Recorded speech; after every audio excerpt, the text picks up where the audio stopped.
It's not uncommon for any video game system to have certain games only released in certain regions. For example, the Super Nintendo had a really fantastic RPG called Terranigma that was released back home where I'm from in Australia, but wasn't released here in the States. Or another fantastic RPG called Earthbound, which was the complete opposite of that. And the Nintendo Switch is no different. It already has quite a few games that were only released in Japan, and they weren't released anywhere else. And I have no freaking idea why, because these games are actually pretty cool. And so today I want to talk about 5 of those games. And I do want to specify that unlike a game called I Am Setsuna, which only had a physical release in Japan, you could have just used an American eShop account or any account and downloaded the game. It was available worldwide on the eShop. It was only physical in Japan and had an English patch, so you could import it. The games I'm talking about today, you could make a Japanese eShop account and download them that way, or you could import them, but no matter how you do it, they're gonna be in Japanese and they don't have English patches. So, with that out of the way, let's talk about some really great games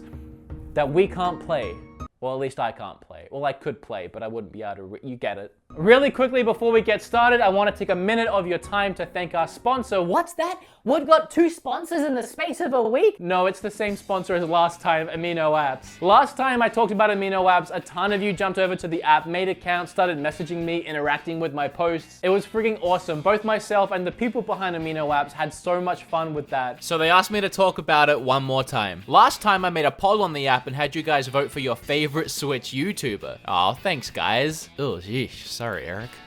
Anyway, this time I have made my own Beatemups Amino. So far, one person has joined. Shout out to Sven. I made a new poll on this Beatemups Amino, and I would love for you guys to vote on this one too. And while you're there, feel free to share your own content to the page as well. Photos of your video game pickups or your pets, questions for me, suggestions for videos, anything you want. I'm excited, and I'll see you guys in the app. Let's start with a big one, and it's one that I only found out recently, and when I did, it hurt me deep inside. Japan got a Secret of Mana 1 through 3 triple pack physical release. This triple pack sold really well in Japan. I really don't understand why this wasn't localized. I really feel like this game would do great here. Never mind the fact that we just had the Secret of Mana remake release, which did pretty well, and the fact there is a huge following of Secret of Mana fans because we got the second game on Super Nintendo, but we never got the third game here. There has never been an English translation of the third Secret of Mana game. This would have been an amazing chance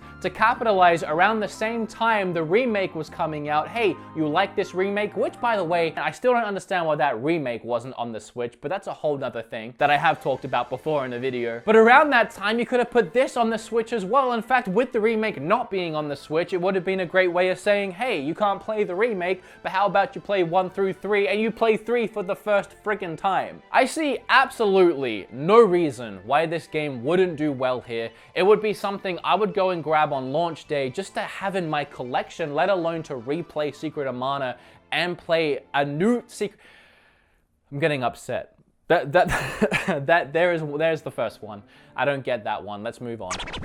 Next, we have Dynasty Warriors 8. I never played these games much back in the PlayStation 2 days, but just in case you don't know, both Hyrule Warriors and Fire Emblem Warriors are games that are sort of crossovers to Dynasty Warriors. They play exactly like it. They essentially are Dynasty Warriors, but with a brand new coat of paint and a Zelda or Fire Emblem skin. So if you've played either of these games and you actually like them, you would probably like a Dynasty Warriors game, and it sort of surprises me that not only do we have these, and we're getting this ported over to the Switch, so we're gonna have 2 Warrior games on the Switch already. It does surprise me that we didn't get Dynasty Warriors here. It would kind of make sense. I would love to put these 2 on the shelf next to somewhat of the original title. I'm not super upset about this one because we do have these, and let's face it, if I'm gonna play one, I'm gonna play one of these because Nintendo. But looking at the rest of the Switch library, it's definitely something that I would have picked up physical before a lot of other games I'd pick up, if that makes sense. I'm gonna rope all the Dragon Quest games that were released there and not here into one slot, and that's Dragon Quest X, Dragon Quest Heroes 1,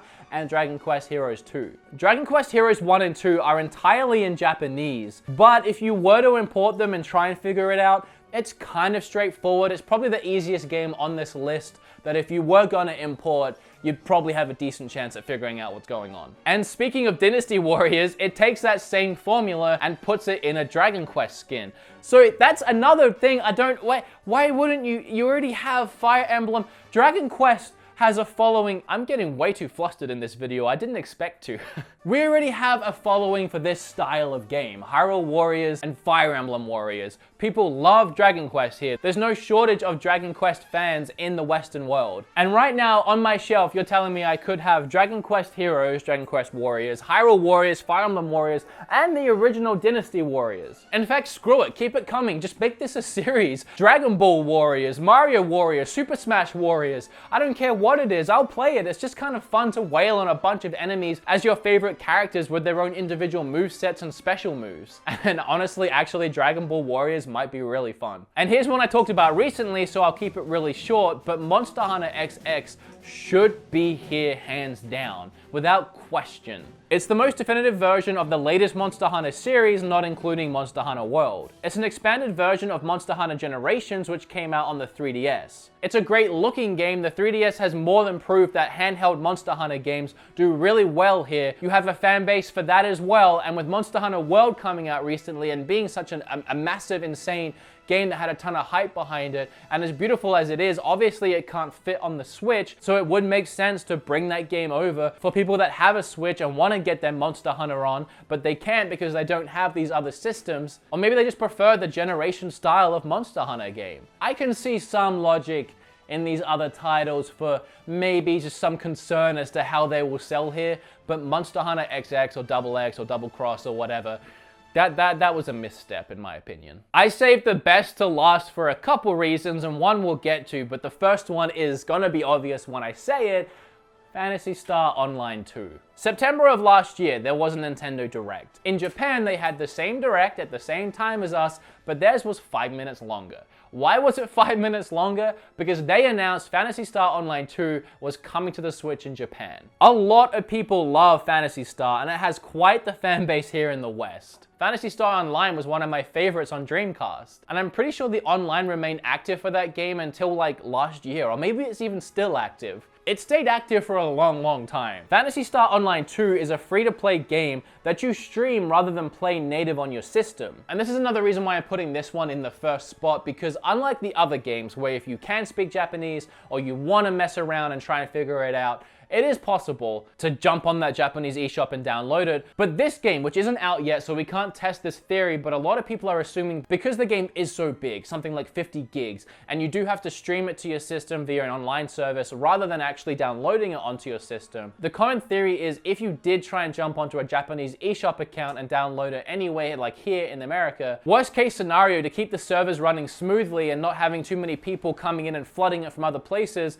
they might track the geolocation and block it off in certain areas. There's a more than probable chance that unless you're in Japan, you're not even going to have access to this game. And honestly, unless you are fluent in Japanese, good luck playing any RPG, especially this one, and not being able to read anything. I can't even imagine. I know I've said this for every game, but Phantasy Star has a following here. The reason I picked these 5 games are because they're relatable games that we most likely know either the series or the game itself and can think to ourselves, why? I want to play that. So I don't get why any of these games haven't been localized here, but this one, a free-to-play game, we still don't have a good free-to-play game on the system. Free-to-play games are great. It keeps people playing your system, playing a free game they don't have to pay for, and at the same time, if you want to, if you choose to, obviously, you can pay for things in-game. I'm still surprised no one has capitalized on the free-to-play market on Switch, because as of yet, apart from one pinball game, which you still have to download the pinball tables and pay for that, we don't have one. I still think that's why Fortnite would be a great idea, but Phantasy Star I'd much rather have. And lastly, I have a really fun game called Subscribe. It's really easy. In fact, you can even play it at home right now, no matter where you are. All you have to do is simply hit the subscribe button for my YouTube channel and you become my best friend. That's how easy it is to play. Seriously, if you would, I'd really appreciate a subscribe and a like on this video and a comment below with which of these games you would most want to have leave Japan. I had a lot of fun making this video. It felt kind of different to what I usually do. I know it's a list and I make a lot of lists, but I don't know, I just kind of felt like something I hadn't really done before. So if you guys enjoyed it, please tell me. I would love to do more kind of things like this, a little bit out of the box, a little bit, oh, you know, maybe it's, I don't know what I'm saying.